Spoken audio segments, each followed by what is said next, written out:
Hey everyone, it's Mr. Glover here. We're just about to get into our next set of notes. So the topic for today is going to be about logarithms for the first time. We've spent the past three chapters talking about exponential functions. And an exponential function is something like y equals a to the x. If you go to graph it, an exponential function typically is going to have a shape that looks like this. And today we're going to talk about the logarithm, which is the inverse of this function. Um, so we're going to focus on some specific kinds of questions as motivation as to why we want to learn about logarithms, and then we're going to spend a bit of time defining them and talking about what they are. So imagine you had a scenario where you wanted to solve for 10 to the x equaling something. Maybe we'll say it's 18. In this scenario, you don't have whole numbers of x that will work. You could do 10 to the 1, which is going to get you 10, or you could do 10 to the 2, which is going to get you 100, but neither one of those is 18. So we know that x has to be between those two numbers. It's between 1 and 2, but we don't know exactly what it is. We can try splitting the difference. Let's try 10 to the 1.5, and you'll find that that equals 31.6. We're getting closer, but we need to split the difference again. Let's try 10 to the 1.2. That equals 15.8. Closer. We could go 1.3, but I'm going to go 1.22. And that gets me, let's find out, 10 to the 1.22. It gets me 16.59, closer and closer and closer. 16.59. So we're getting closer. Trial and error might not be the most, well, you can get a very exact answer, but it's going to take a lot of iterations, a lot of changing your numbers. We can also graph to solve this. We could simply set up an equation, 10 to the power x equals 18, and we can graph this and we can solve it by graphing one function or two functions. If we do this and we solve for the intersect,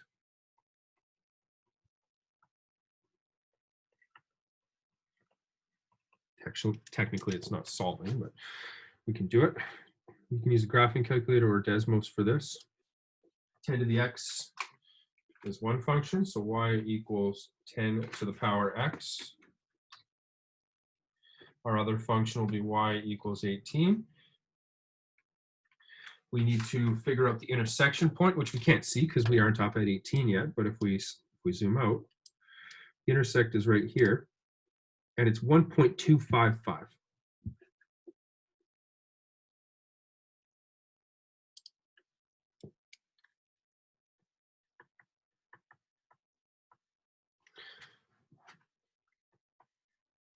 So that's going to be our solution. Now, that's all fine and dandy, but we may not always have graphing technology at our disposal. If we don't have a graphing calculator, we won't be able to find x this way, and we need a new tool. The tool that we're going to learn about is called the logarithm. And they're often called logs for short. What is a logarithm?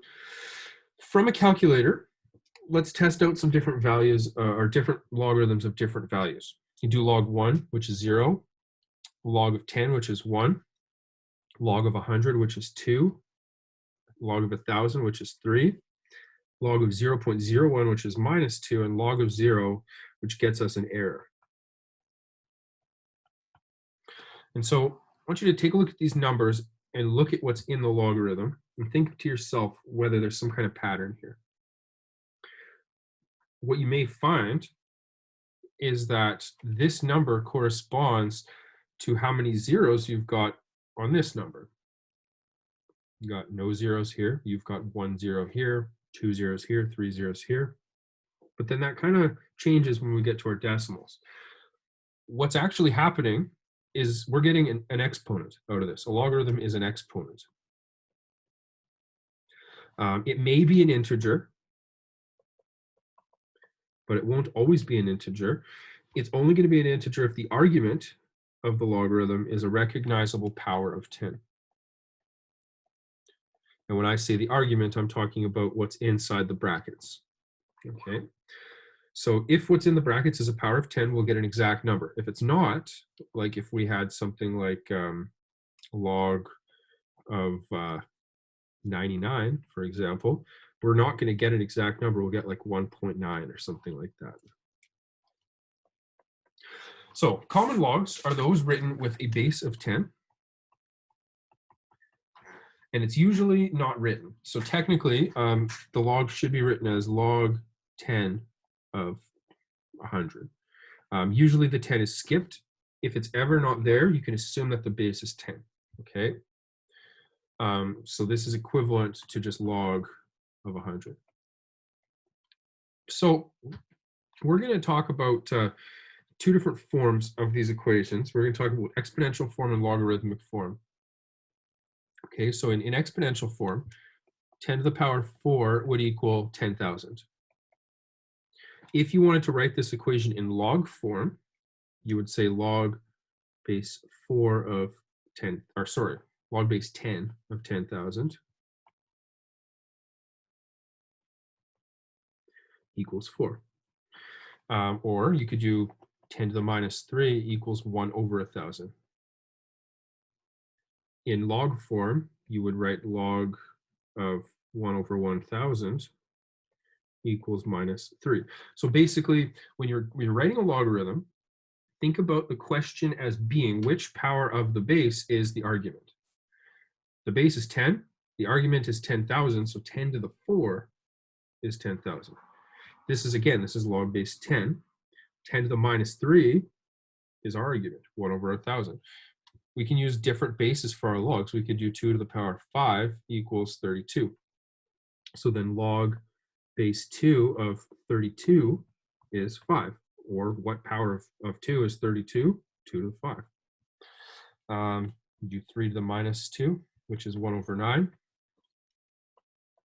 Log base 3 of 1 over 9 is minus 2. What power of 3 is 1 over 9? Negative 2. And you can do this with 0 too. 5 to the power 0 is 1. So we can do log base 5 of 1, which is 0. Which power of 5 is 1? Well, 5 to the 0 is 1. That's all that logarithms are, is it's a way of solving for an exponent.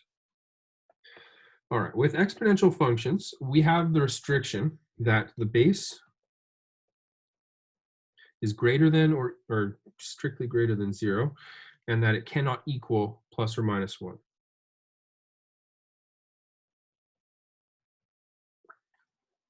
So we will have the same restrictions with logarithm functions. Another restriction is that the argument must be positive. So you can't have a negative inside the brackets, which makes sense. If you're asking yourself the question, what power of my base gets me the argument? If you think about it, you're never going to make something negative by changing its exponent. You can make something large by giving it a bigger exponent. You can make something small by giving it a negative exponent, but it's not going to flip it into the negatives. And so we're going to restrict it to positive arguments. All right, so let's define the logarithm. Log base b of c is going to be the general version of a logarithm. B is called the base. B is the base of the logarithm, and c is called the argument of the logarithm.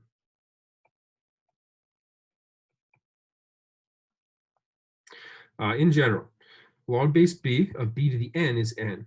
So what this is saying is if you put a power of the base into the logarithm, the base cancels with the base of your argument, and you're just left with the exponent. So for example, log base 2 of 2 to the 3, the 2's would cancel, and you'd just be left with 3. In other words, which power of 2 is 2 to the 3?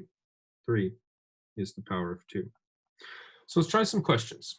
Log base 7 of 49. I'm going to try to rewrite the argument as a power of the base. So I'm going to write this as log base 7 of 7 squared. So the question now is, well, what power of 7 is 7 squared? That's 2.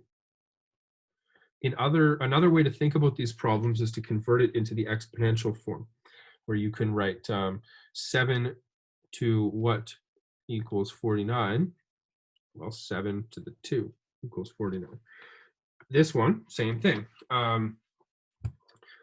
Which power of 6 is 1? 6 to which power equals 1? Well, 6 to the 0 is 1. So I can rewrite the log base 6 of 6 to the 0, and our answer is going to be 0. So however you want to solve these, whether you want to rewrite the argument as a power of the base or whether you want to convert it into exponential form to help you kind of recognize what the question's asking, you can solve it whatever way you prefer. Log of 0.001. Now, the log hasn't been defined, so we can assume it's log base 10. So the question is 10 to which power equals 0.001. Or you can write this as log base 10 of 10 to the minus 3. Well, minus 3 is our answer. Root 8, this is where you've got to have some of those exponent laws. Root 8 can be written as the square root. Let's just go log base 2 of the square root of 2 cubed. And then we can write a square root as a fraction in our exponent. So this is actually just log base 2 of 2 to the 3 halves. The 2 is where the square root comes from.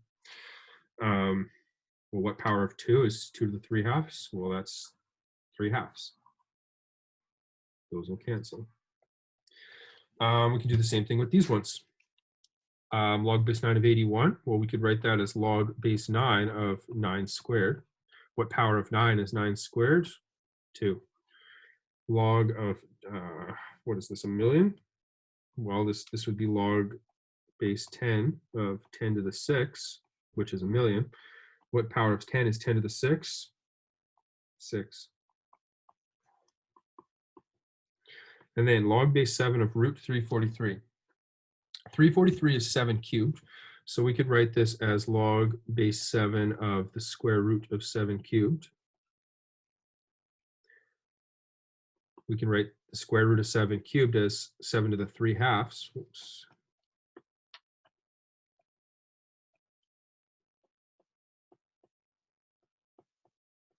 What power of 7 is 7 to the 3 halves? It's 3 halves. Notice that log base b of c equals a, or if log base b of c equals a, then c must equal b to the power a. So this is exponential form. This is how you convert to exponential form. So this one is exponential form. This one is log form. And sometimes solving questions is easier when you convert it like this. So let's try some questions like that. Log base 5 of x equals minus 3. Okay, well, if that's true, remember it's which power of the base is the argument. Okay, well, we're saying 5 to the minus 3 equals x. Well, 5 to the minus 3 is 1 over 5 cubed equals x. So 1 over 125.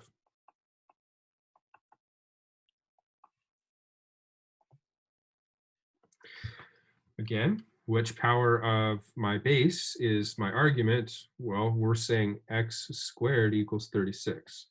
The base to the answer equals the argument. If x squared is 36, then x equals the square root of 36, or x equals 6. All right, the next one, log of base 64 of x equals 2/3. The base to this power equals the argument. 64 to the power 2/3 equals x.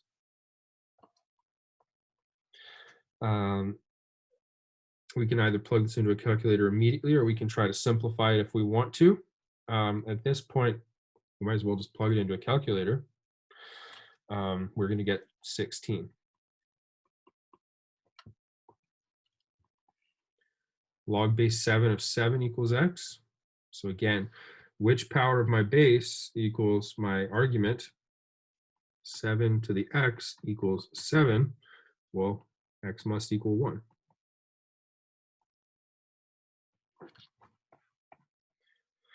There's a couple more of these. Log base 2 of 0.25 equals x. Okay, well, 0.25 must be the answer of 2 to the x.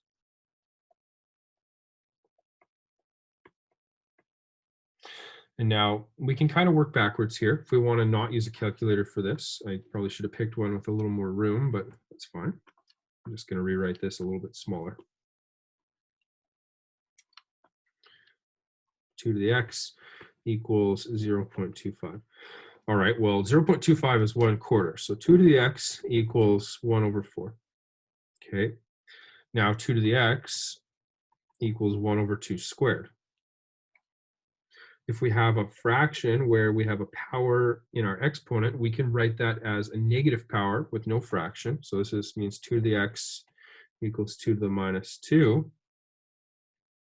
And that tells me that x equals -2. So we don't need a calculator to do this. We can do it by hand using exponent laws. Let's try another one. Log base 2 of 4√8 equals x. This is where it's going to get a little bit uglier. So using the same strategy, 2 to the x equals 4√8. I have to try and write this as a power of 2 though, because I'm trying to solve for x. So 2 to the x equals 2 squared times 2 to the 8 is 2 cubed, and the square root is 1/2. So this is 2 to the 3/2. So 2 to the x equals 2 to the 2 plus 3/2. Or 2 to the x equals 2 to the 4/2 plus 3/2. Which means 2 to the x equals 2 to the power 7/2. And at this point, we've got one base equals 1 base, so the exponents have to equal. X must equal 7/2.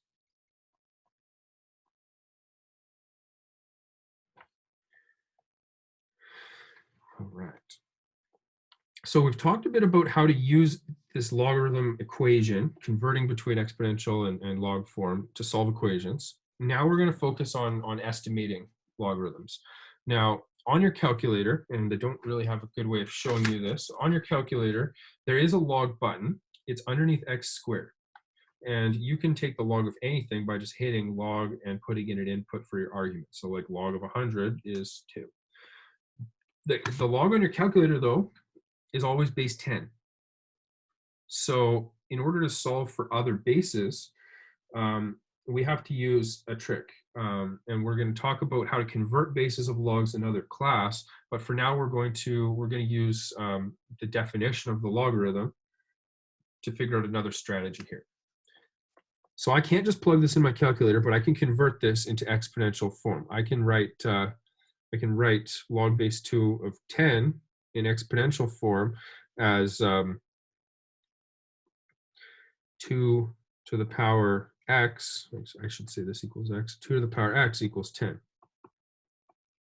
Or in other words, what is this asking me? It's asking me which power of 2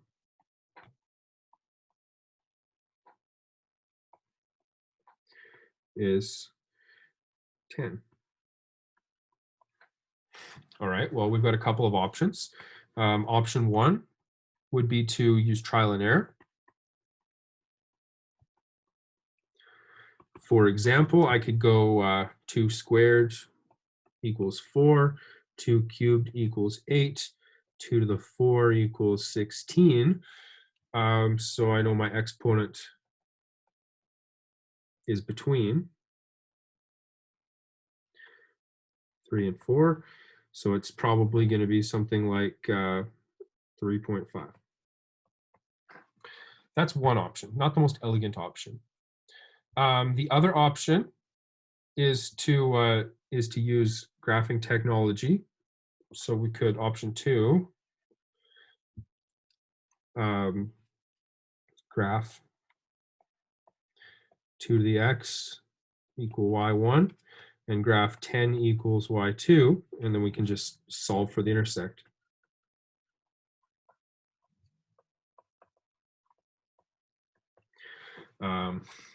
let's do that. 2 to the x and 10. So now that's changing to 2. And this one is changing to 10.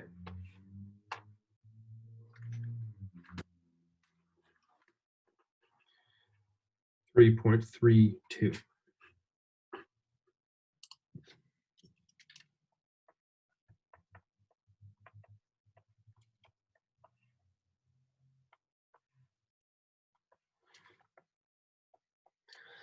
Now, if I was doing trial and error, I would have tried 3.5, found that it was too high. I would have probably split the difference, gone down to 3.25, found that it was too low, gone up to 3.3. And basically, you're just slowly changing your numbers with trial and error until you get closer and closer.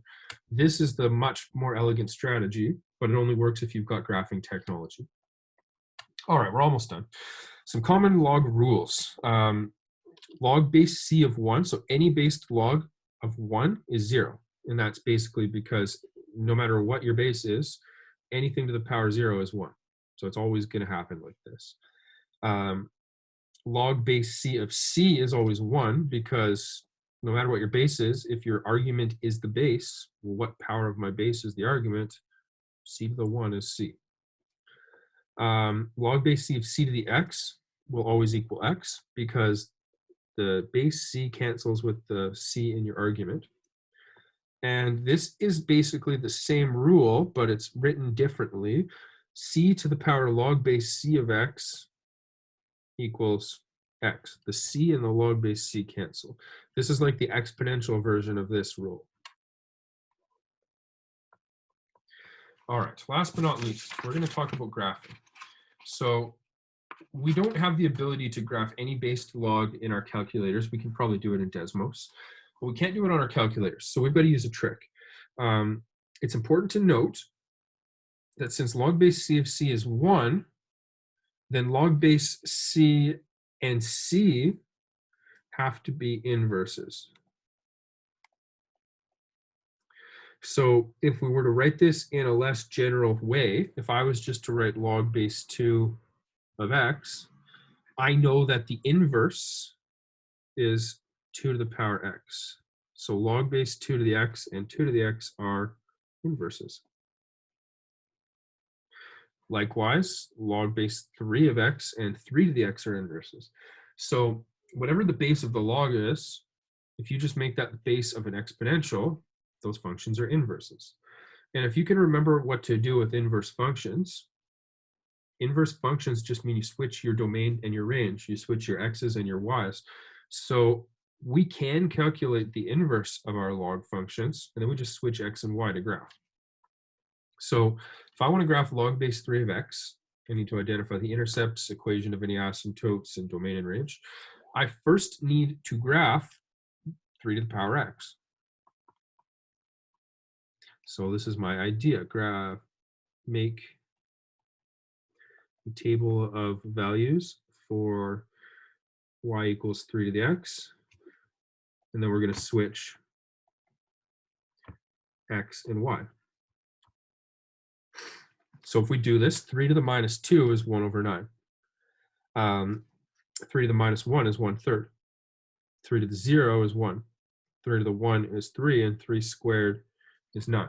So this is a table of values for 3 to the x. If we want to turn this into log base 3 of x,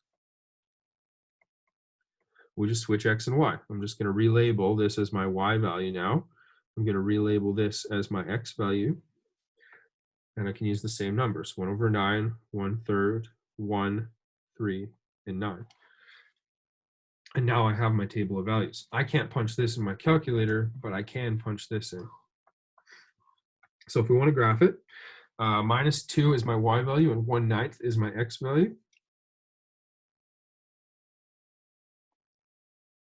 Got something like this. 1/3 is x and minus 1 is y.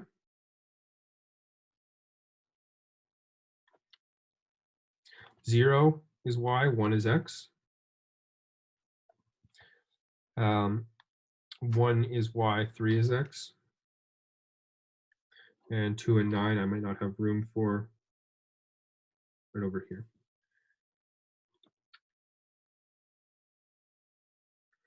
And so the log function looks like this. And now, just to kind of demonstrate that these are in fact inverses, I should probably label it, this is y equals log base 3 of x. I can also graph 3 to the x, and it's going to look like this. Well, it'll bend a little bit more than that, but we'll call that 3 to the x. If you draw your dotted line at y equals x, you can see that they reflect over that line, or they should reflect over that line. And so they are in fact inverse functions. All right, let's finish the question off. So to identify the intercepts and the equation of any asymptotes, domain and range. Okay, so we've got a x-intercept. The x-intercept is at the point x equals 1. There's no y-intercept. And that comes from the fact that you're never going to make a 0 by taking the log of a number. Or sorry, you're never going to make a negative by making a log of a number, or 0 for that matter. We have to find our domain and our range and our asymptotes. So it looks like we've got a vertical asymptote here. Vertical asymptote at x equals 0. We have domain such that x is greater than 0. And we have our range, which appears to be all real numbers. We can create all negative numbers. We can create all positive numbers. So our range is that y is in the reals.